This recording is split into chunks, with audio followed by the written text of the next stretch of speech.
আজান নাকি ভুল হয়েছেন জামাতের আমির ডক্টর শফিকুর রহমানের। আরে মিয়া, ডক্টর শফিকুর রহমানের আজান যদি ভুল হয় তা তোমাকে লোকমা বাহির থেকে দিতে হবে। লোকমা দেওয়া তোমার শত শত বাপ ওখানে দাঁড়িয়ে আছে। ইবনে শাইখুল হাদিস আল্লামা মামুনুল হক একজন কত বড় আলেম, সে ওখানে দাঁড়িয়ে আছে, সে আজানের লোকমা দিল না। আজান দিলেন জামাতের আমির আর ইমামতি করলেন বাংলাদেশের শাইখুল হাদিস ইবনে শাইখুল হাদিস আল্লামা মামুনুল হক। মাশাআল্লাহ, কি একটা ভালো লাগার দৃশ্য। আর সেই আজান নিয়ে ইসলাম বিদ্বেষী লোকেরা বলতেছেন আজান নাকি ভুল হয়েছে। নাউজুবিল্লাহ মিন জালিক। আজান নাকি ভুল হয়েছেন জামাতের আমির ডক্টর শফিকুর রহমানের। আরে মিয়া, ডক্টর শফিকুর রহমানের আজান যদি ভুল হয় তা তোমাকে লোকমা বাহির থেকে দিতে হবে। লোকমা দেওয়া তোমার শত শত বাপ ওখানে দাঁড়িয়ে আছে।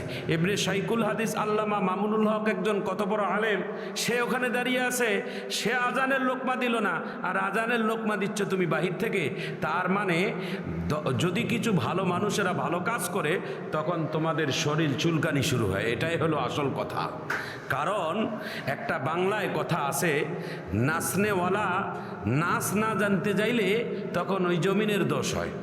অর্থাৎ আপনার এই দৃশ্যটা দেখে যে কত চমৎকার লেগেছে যে বাংলাদেশের একজন দলের নেতা, দলের একজন প্রধান নেতা এবং বর্তমান বাংলাদেশের একজন বিরোধী দলের একজন প্রধান, তিনি নিজেই আজান দিচ্ছেন। আমাদের দেশে যারা আজান দেয় তাদেরকে বলা হয় মুয়াজ্জিন, তাই না?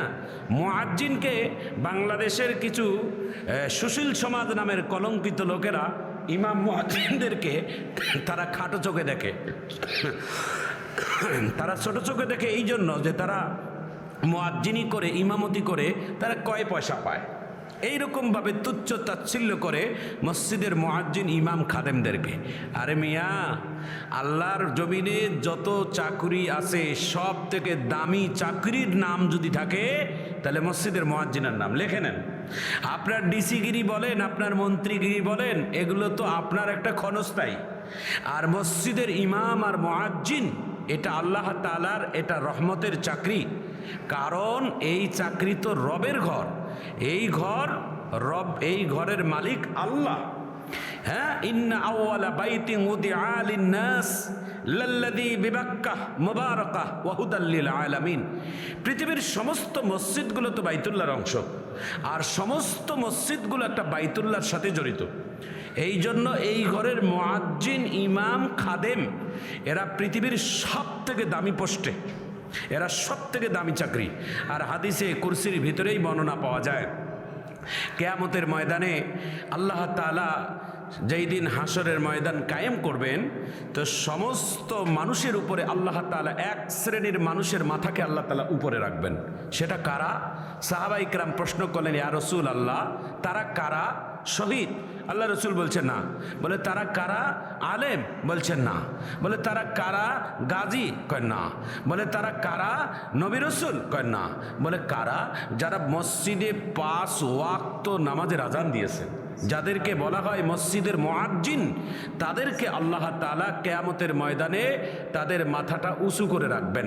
প্রশ্ন উত্তর আল্লাহ রসুল সাল্লাল্লাহু আলাইহি ওয়াসাল্লাম দিয়েছেন যে কিয়ামতের ময়দানে যারা মানুষকে ভালো কাজের আহ্বান করবে, হাইয়া আলাস সালাহ, এসো নামাজের দিকে, হাইয়া আলাল ফালাহ, এসো কল্যাণের দিকে, যারা 5 বার মানুষকে আল্লাহর পথে আহ্বান করে, মানুষকে মানুষের নামাজের দিকে আহ্বান করে, তাদের জন্য আল্লাহ তাআলা এই সংবাদ দিয়েছেন।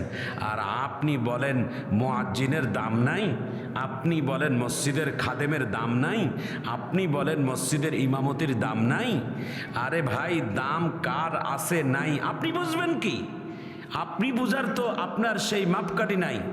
বুঝবে তো তারা যারা মিষ্টি খাইয়া মিষ্টির মজা বোঝে, তারাই বোঝে মিষ্টির কদর কেমন।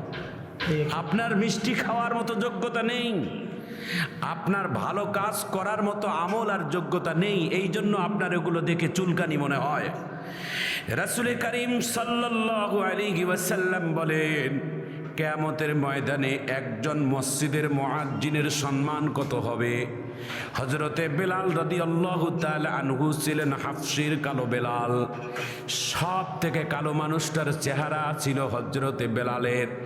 নবী বলেন, কিয়ামতের ময়দানে দুইটা মানুষের চেহারা সব থেকেই বেশি উজ্জ্বল হবে, তার মধ্যে হাফসির বেলাল একটা, যিনি দুনিয়ার জমিনে মানুষের চোখের মধ্যে কালো ছিলেন, কিন্তু কিয়ামতের ময়দানে আল্লাহ তাআলা তার চেহারাটাকে নূরে আলোকিত বানিয়ে দিবেন বেলালের।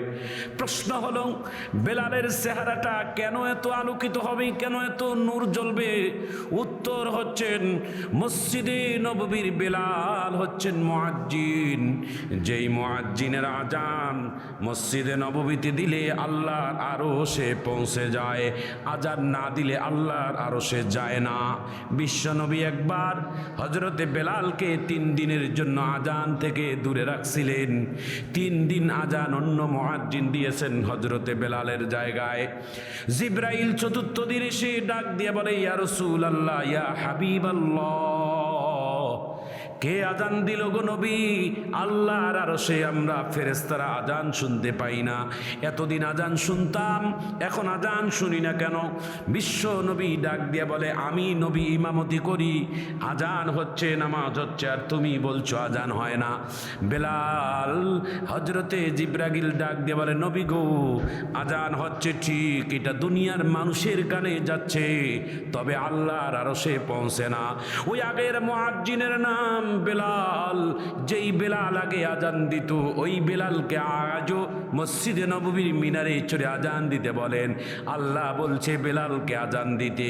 আমার বন্ধুরা, আমার ভাইয়েরা, আমার বিশ্ব নবী বেলালকে ডাক দিয়ে বলে, বেলাল রে, মসজিদে নববীর মুয়াজ্জিনের নিয়োগ দিয়েছিলাম আমি, মাঝখানে বরখাস্ত করেছিলাম আমি, আজকে তুমি পূর্ণ নিয়োগ আল্লাহর পক্ষ থেকে মসজিদে নববীতে পেয়ে গেলা। আজ থেকে তোমার মৃত্যুর আগ পর্যন্ত তোমার চাকরি আর কেউ খাইতে পারবে না।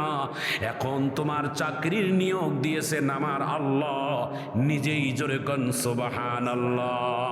আমার বন্ধুরা, আমার মসজিদে নববীর মুয়াজ্জিন হযরতে বেলালের এত দাম কেন হলো, এত মর্যাদা কেন হলো? রাসূল বেলালকে প্রশ্ন করেছেন, বেলাল, এত সম্মান, এত মাকাম যে আল্লাহ তোমাকে বেলাল মসজিদে নববীতে আজান দিতে বলে, অথচ সেই বেলালের একজন ছিলেন গোলাম, হাফসির গোলাম, গোটা শরীর কালো। এই বেলাল ছিলেন মক্কা মদিনার সব থেকে নিগ্র মানুষ। যেই বেলালের বংশ নাই, যেই বেলালের শিক্ষা নাই, যেই বেলালের চেহারা নাই, অথচ সেই বেলালের মর্যাদা আমার আল্লাহর কাছে কেন এত হয়ে গেল? এত হবার কারণ, আল্লাহর নবী তাকে প্রশ্ন করেছেন, বেলাল, তুমি কি নেকামল করো গোপনে গোপনে? আমার আল্লাহর সাথে তোমার গোপন সম্পর্ক তুমি করে ফেলেছো, আমার একটু বলো। হাফসির বেলাল ডাক দিয়ে বলেন, নবী, এমন কোন আমল নাই যে আমল করি অন্যান্য আপনার সাহাবায়ে কেরাম যা করে আমিও করি, অন্যান্য সাহাবায়ে কেরাম নামাজ পড়ে তা আমি করি, কিন্তু আমি 2টা কাজ একটু এক্সট্রা বেশিভাবে করি। কি কাজ রে বেলাল, কি কাজ তুমি করো এক্সট্রা? হাফসির বেলাল ডাক দিয়ে বলে, নবী গো, যেই দিন থেকে আপনি নবীর দরবারে এসে কালেমা পড়ে মুসলমান হয়েছি, ওই দিন থেকে আমি একটি আমল বন্ধ করিনি। সেটা কি? বলে, সব সময় আমি উজু অবস্থায় থেকেছি। নবী বলেন, ক্বালান নবী সাল্লাল্লাহু আলাইহি ওয়াসাল্লাম, আত-তুহুরু শাতরুল ঈমান, পবিত্রতা হচ্ছে ঈমানের অর্ধেক। যে ব্যক্তি পবিত্র অবস্থায় থাকবে, পবিত্র অবস্থায় ইন্তেকাল করবে, আজরাইলের সামনে এসে পবিত্র থাকবে, রাসূল বলেন আল্লাহ তাআলাই পবিত্রতার ওসিলায় করে তাকে আল্লাহ জান্নাত দিয়ে দিবেন। সুতরাং পবিত্রতার এত দাম। আপনার বদন, আপনার গোটা শরীরের অঙ্গকে সব সময় পবিত্র রাখা। ও বন্ধু, নাপাক অবস্থায় যেন রাখিও না, কারণ আর মালাকুল মউত তোমার কখন এসে জানটা কবজ করে নিয়ে যাবে। যদি তুমি নাপাক অবস্থায় থাকো, তাহলে তোমার পাক করে কেউ কবরে পাঠিয়ে দিবে না। এই জন্য তুমি পাক অবস্থায় থাকিও। নবী বলেন, আর একটি আমল কি? হযরতে বেলাল ডাক দিয়ে বলে, আমি নিজেকে সব থেকে বেশি ছোট মনে করি, আমি সব থেকে নিজেকে গুনাহগার মনে করি, নিজেকে সব থেকে পাপাসার মনে করি, নিজেকে সব থেকে গুনাহগার ভাবি। ও বন্ধু, নিজেকে জান্নাতি বলার অধিকার আমাদের নাই, নিজেকে মুমিন ভাবার অধিকার আমাদের নাই। নিজেকে বড় সফল মুসলমান ভাবার কোনো দরকার নাই। নিজেকে পাপাসার ভাবেন, নিজেকে গুনাহগার মনে করেন।